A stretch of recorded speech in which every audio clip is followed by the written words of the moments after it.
El taoísmo es una visión del mundo, una bastante particular y muy extendida en lo que nosotros llamamos de manera genérica Oriente. Lo que ocurre con el taoísmo es que generalmente es descrito como una filosofía.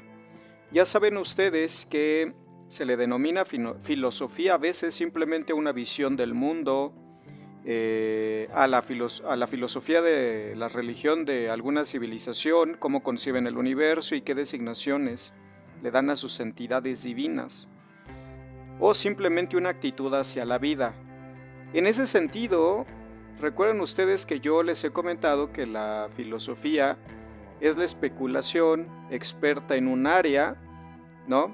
Y que hasta que sea comprobada o no, si se comprueba de manera exitosa pasa a ser ciencia y si no, pues pasa a ser una hipótesis fallida, ¿no? De manera que el taoísmo, en la medida que únicamente es una especulación espiritual, es una especulación del mundo onírico y en un momento más adelante, si les molesta esto que acabo de decir, me van a comprender mejor. Nada más denme algunos minutos. Por lo cual yo considero que el taoísmo no es una filosofía, sino simplemente una visión del mundo, es una postura mística, es una postura de de aquellas cosas que no podemos explicar con palabras, y de hecho el taoísmo asimismo se define como indefinible. El Tao que se explica, el Tao que se define, no es tal cosa. Que es un juego de palabras y esto lo comparte con buena parte del irracionalismo, por ejemplo, del romanticismo alemán, que es más poesía que especulación científica, que es más literatura, pero que a veces se vende sin ser ficción, por lo cual pierde esa naturaleza literaria y pasa a ser, a veces puede ser que hasta un engaño o alguna otra cosa, ¿no? Sin embargo, lo que ocurre con el taoísmo es que es una consideración sobre el universo, sobre la vida, sobre la existencia, es una consideración sobre el universo en general, que presenta pues lugares comunes, cosas que se comparten entre diferentes religiones, entre diferentes consideraciones del misticismo y sazonadas pues con toda la tradición oriental o china, ¿no? En concreto, entre las discusiones, entre las consideraciones que podemos encontrar en el taoísmo, es que es una filosofía tan pero tan vieja, más de 2000 años. No por ello, eso no implica nada negativo, sino lo menciono por la naturaleza de sus fuentes. A veces en la tradición se considera a Lao Tzu la figura central del taoísmo y quien se considera autor del Tao Te Ching, eh, como a veces se le considera una figura simbólica, una figura mítica, que quizás, como Homero, también en la tradición griega, quizá no fue una persona, sino que fue una escuela o un grupo que eventualmente la tradición, con fines narrativos y también de marketing religioso, lo cristaliza como un personaje, ¿no? En ese sentido, todo lo que hay alrededor de estas consideraciones, por ejemplo, del Tao Te Ching o del taoísmo, está inmerso dentro de lo mítico, ¿no? Está inmerso dentro de lo casi literario, y también su postura en el texto, en el Tao Te Ching, es mucho más literaria que otra cosa. ¿Y por qué ocurre esto? Eh, yo ya había hecho previamente un video acerca de la filosofía china, la filosofía oriental. Yo mencionaba ahí con mucho entusiasmo a Confucio y a Mozi. Sin embargo, yo deliberadamente y explícitamente excluí a Lao Tzu, ¿no?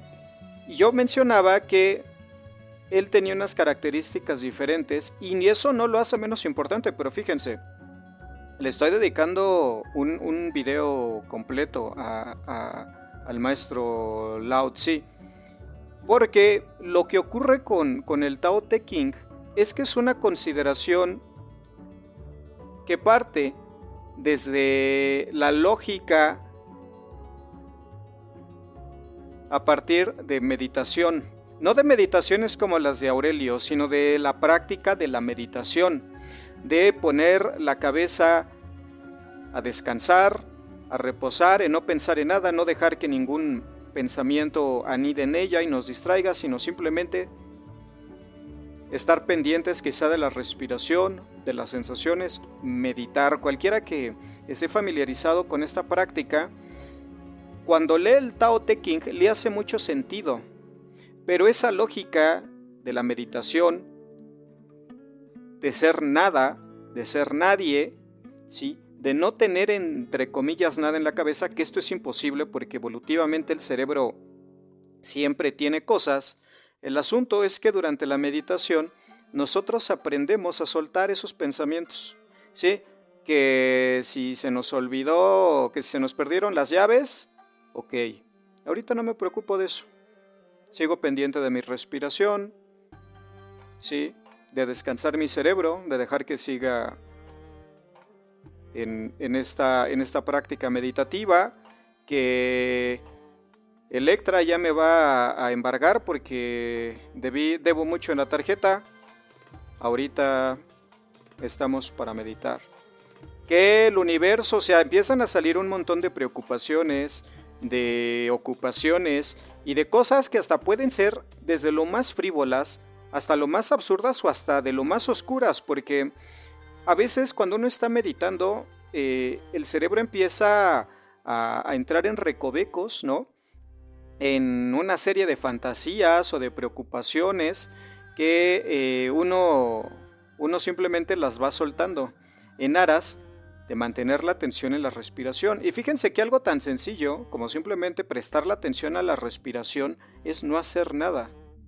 Y cuando uno está habituado a ese tipo de práctica, el Tao Te Ching y lo que habla Lao Tzu en esos textos, o su escuela, o si existió o no, fíjense, en este punto no es importante, sino es lo que dice, a uno le hacen sentido todas estas expresiones del dejar hacer, ¿no?, de ser como el agua, como diría Bruce Lee, o como dijo en su momento, ¿no?, adaptarse a la situación, simplemente dejarlo pasar, porque también hay un problema aquí. El taoísmo, cuando uno lo traslada a la ética, especialmente a la ética política, es muy contradictorio con la realidad fáctica, porque a veces se le considera que es una escuela escapista, de evasión de la realidad y de simplemente quedarse meditando y que pues el mundo se vaya a la riata, ¿no?, y nosotros meditando.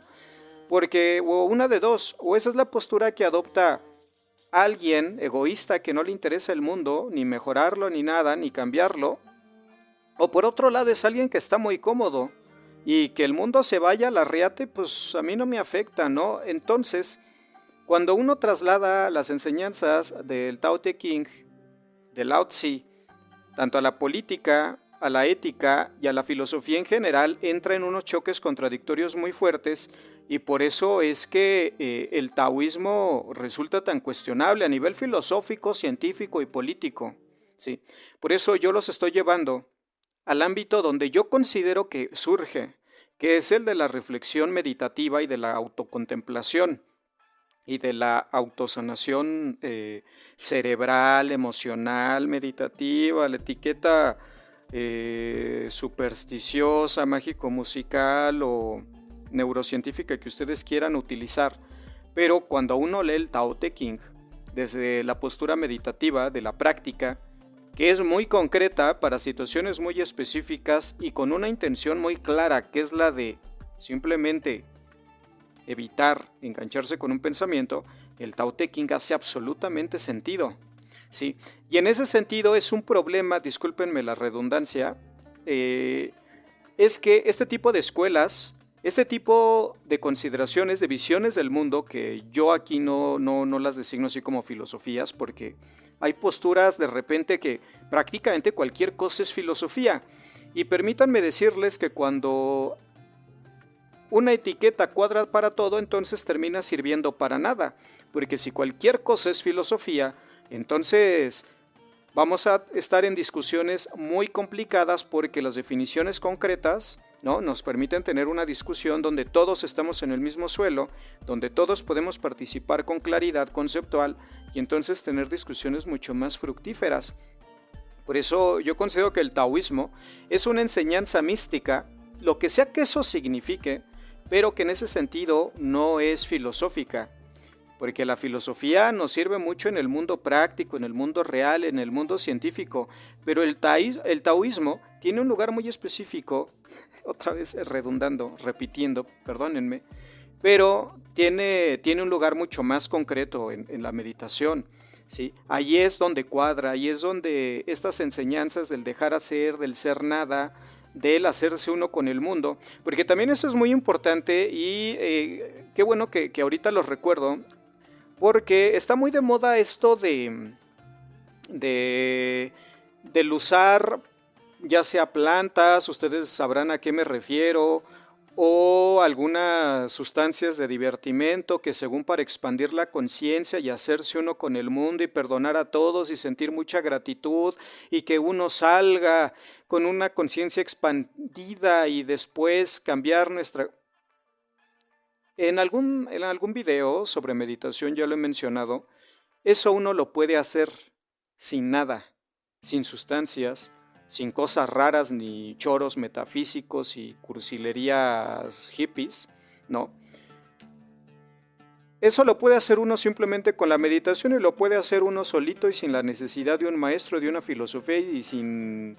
Cuando digo filosofía me refiero a esta filosofía entre comillas que designa cualquier cosa, ¿no? Les decía yo, desde una visión religiosa, una Weltanschauung, ¿no? Una visión del mundo, esta filosofía vulgar, no se necesita nada de eso, no se necesita ninguna religión, no se necesita ninguna divinidad. Yo soy ateo, ¿no? Yo ya lo he mencionado en varias ocasiones, pero en este momento sería importante mencionarlo para evitar malinterpretaciones, ¿sí?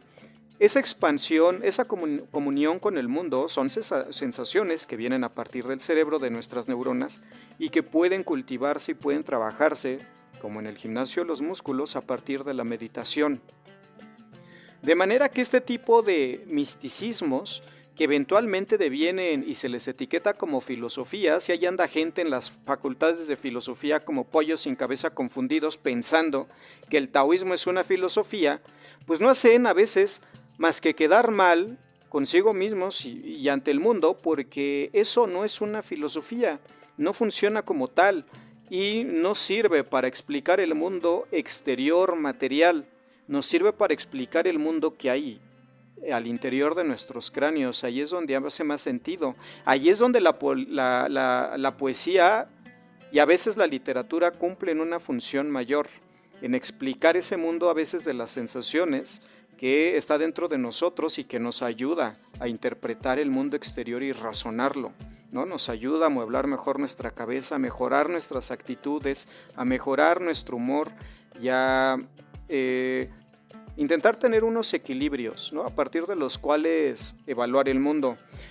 Por lo cual, a partir de esto que yo les he mencionado y saliéndonos de cualquier cosa mágico-musical, de sustancias como lo mencionaba hace un momento, sin estos misticismos, a veces ridículos, pero que son bastante tóxicos y peligrosos, porque muchas veces se utilizan para vender cosas, ¿no? Esta gente, por ejemplo, de mindfulness, ¿no? Que venden cursos de meditación, pero que si ustedes, porque yo he consultado eso en aras de seguir aprendiendo, ¿no? Ofrecen cursos a los que, bueno, uno pide informes y te dicen que tienes que irte a un como especie de retiro durante varios días y lo que van a hacer ahí es hacerte un lavado de cerebro y quién sabe si no de otras partes del cuerpo, ¿no? Entonces, este tipo de prácticas se prestan para situaciones poco decorosas, ¿no? Bastante oscuras. De manera que es muy importante en lo posible mantener nuestra autonomía, nuestra independencia con esas prácticas, en lo posible que este tipo de situaciones, de experiencias, sean lo más independientes, porque ello nos permite mantener cierta posibilidad de control, ¿no? Y evitar caer en sectas, religiones, en supersticiones, que al final lo que buscan pues es llenarse la bolsa de dinero, ¿no? A partir pues, de debilidades, de vacíos emocionales, y que a veces se utiliza el taoísmo, que es un conjunto de conocimientos muy útil, les decía yo, en situaciones y escenarios muy concretos, pero que pueden ser utilizados con fines simplemente comerciales y vulgares, ¿no? Y si Lao Tzu existió o no, lo importante es lo que queda de él en esos documentos, lo importante es lo que se puede colegir a partir de ellos y lo que nos puede aportar como individuos, pero haciéndolo de manera racional y honesta, ¿no? Sin edulcorantes, sin glutamato monosódico, sin engaños, sin cursilerías, sin babosadas hippies y teniendo conciencia de que el mundo a veces es bastante más simple de lo que pensamos, pero que tiene una dificultad importante el vivir en él, el estudiarlo, y también nos da satisfacciones. De manera que el taoísmo, les comentaba, no es una filosofía, no lo considero filosofía científica, pero sí un conjunto de enseñanzas a partir de las meditaciones, porque también recuerdan ustedes que Lao Tzu en la tradición se le asocia incluso con Buda. Hay relatos en los que se conocen ambos personajes, hay relatos en donde por lo que parece Lao Tzu por momentos es maestro de Confucio. Entonces Lao Tzu es una figura civilizatoria definitivamente, que tiene una importancia fundamental en la cultura china, en las culturas del llamado Oriente.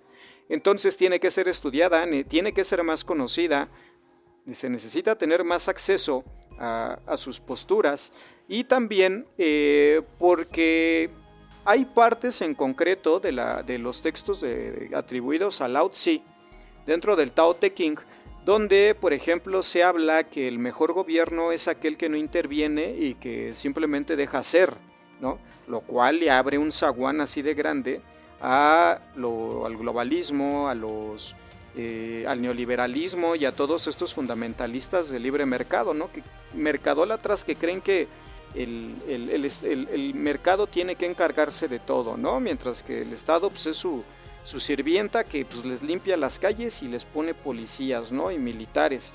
Entonces, por eso es importante conocer el taoísmo, porque este tipo de consideraciones pueden prestarse a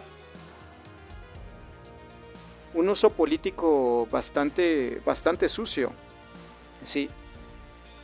Por otro lado, en estos textos que ustedes pueden encontrar, sí hay una contradicción en cuanto con Confucio y Mozi, que son los otros dos filósofos que yo les había comentado antes, porque esos filósofos sí plantean una actividad social y política.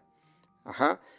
Aunque Confucio más centrado en la tradición y Mozi, si bien no está tan apegado a la tradición, pero sí a una acción política más allá del Estado. Porque recuerden ustedes que Mozi propone que el Estado conviva con los demás estados en aras de la armonía geopolítica, vamos a llamarle, pero respaldado por una fuerza militar que al interior del Estado, primero, haga muy difícil, ¿sí?, la invasión, y en segunda, que pues eso esa capacidad militar le dé una autonomía política, lo cual en Lao Tzu ese tipo de consideraciones y de trabajo político militar no están considerados, simplemente es el dejar ser, el dejar hacer, ¿no? El que todo fluya, ¿no? Que en este caso queda muy bien esa figura retórica. Y esto lo menciono porque este tipo de consideraciones también son utilizadas a nivel político y geoestratégico. Por ejemplo, esta consideración de que el Estado no participe, de mantener al Estado lo más limitado posible en determinadas áreas, son posturas que, por ejemplo, van a tener aquellos rivales del Estado chino, ¿no? Del Estado chino oficial, por así decirlo, continental, frente a aquellos gobiernos, ¿no?, que están buscando autonomías, que están buscando irse más hacia Occidente, ¿no? Que están, ustedes saben a qué me estoy refiriendo, y pues por un lado, mientras en la China continental Confucio es el filósofo y Motzi pues ahí anda relegado, en aquellas áreas, en aquellas zonas donde los chinos o su postura política no es tan bienvenida, pues Lao Tzu cuadra muy bien, especialmente también por la ambigüedad que presentan sus textos, porque a veces son muy contradictorios e incluso pueden ser criticables. Por ejemplo, hay partes donde se menciona que el sabio o que el gobernante tiene que hacer que la gente sea tonta o idiota, ¿no? Y uno dirá, pero ¿por qué mantener al pueblo tonto o con un adjetivo como ese? Y por ejemplo, lo que hacen algunos ya analistas o bien quienes intentan descifrar ese tipo de textos y no sin intentar lavarle la cara, porque en el texto está así muy literal las palabras o los Hansi, ¿no? Para esos términos, dicen, no, es que el término idiota o el término tonto es para referirse a alguien que no es sabio y que es como un niño, ¿no? Que no está imbuido de este conocimiento, que es muy técnico y que no está con el Tao. O sea, hacen unas maromas, ¿no? Para hacer este tipo de correcciones o de interpretaciones que intentan quedar bien y hacer quedar todo el tiempo al autor de estos textos como alguien muy bien intencionado. Y quién sabe, en una de esas el que escribió eso sí quería que la gente fuese mantenida en ese estado, ¿no? No lo sabemos porque son textos muy antiguos y también porque quién sabe qué tanta contaminación hayan tenido a lo largo del tiempo. Entonces, esas interpretaciones son realmente muy difíciles, muy complicadas y también tomarse pues, ese tipo de textos al pie de la letra pues es muy arriesgado, ¿no? Precisamente por esta naturaleza solamente de la crítica de fuentes, ¿no? Como sabemos si no están corrompidas, vaya, ¿no? Porque estos textos son muy antiguos, hablamos de miles de años, ¿no? O sea, esto por ejemplo, para nosotros es bastante extraño porque pues nuestras civilizaciones, por ejemplo aquí en México, los mayas, los mexicas, pues no tienen ese tipo de documentación, ya saben ustedes que fueron destruidas, ya saben por quién. Por quiénes, entonces son situaciones peculiares, ¿no? Por favor, si a ustedes les gustó este audio, esta pequeña participación de mi parte, comenten si están de acuerdo con mis impresiones sobre el taoísmo, ¿no? Este vínculo o esta consideración y crítica de si es filosofía o no, pero lo que más me interesaría conocer su opinión es sobre la relación del taoísmo y la meditación, y allí es donde realmente radica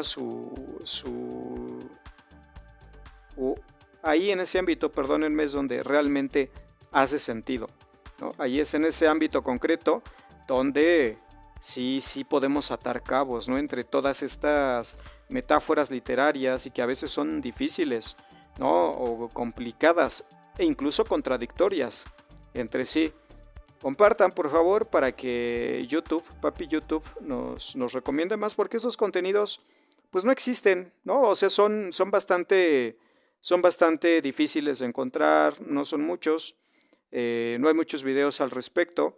Y también con esta misma perspectiva, ¿no? Realmente muchas veces la postura más supersticiosa, la más romántica, la más idealista, ingenua, es la que prevalece y pues a mí me gustaría dar una opinión un poco más terrenal, un poco más aterrizada, un poco más realista, ¿no? Y pues a ras de piso de este tipo de textos que son maravillosos y útiles en nuestras vidas. Cuídense mucho, hasta luego, gracias.